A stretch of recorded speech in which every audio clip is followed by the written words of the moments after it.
Hi everyone, in today's video I'll show you guys how you can verify your phone number on Google Meet. Well, it is a very easy and simple process, so let's dive right into it. So first of all, open your Google Meet and make sure that you are logged into your account just like this. So after doing that, you can now tap on your profile right here.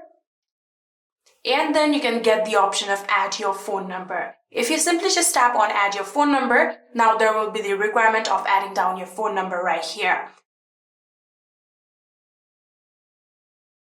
And from here, you can now select your country code and add down your phone number. So after doing that, tap on continue.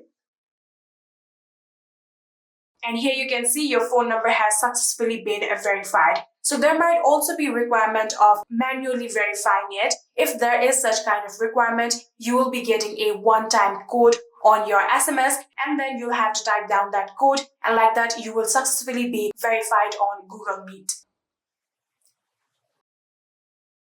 And yeah, that is it. Pretty easy and simple, right? I hope this video was helpful to you guys. If it was, please do not forget to hit that subscribe button and like our video. Thank you so much for watching. See you in the next.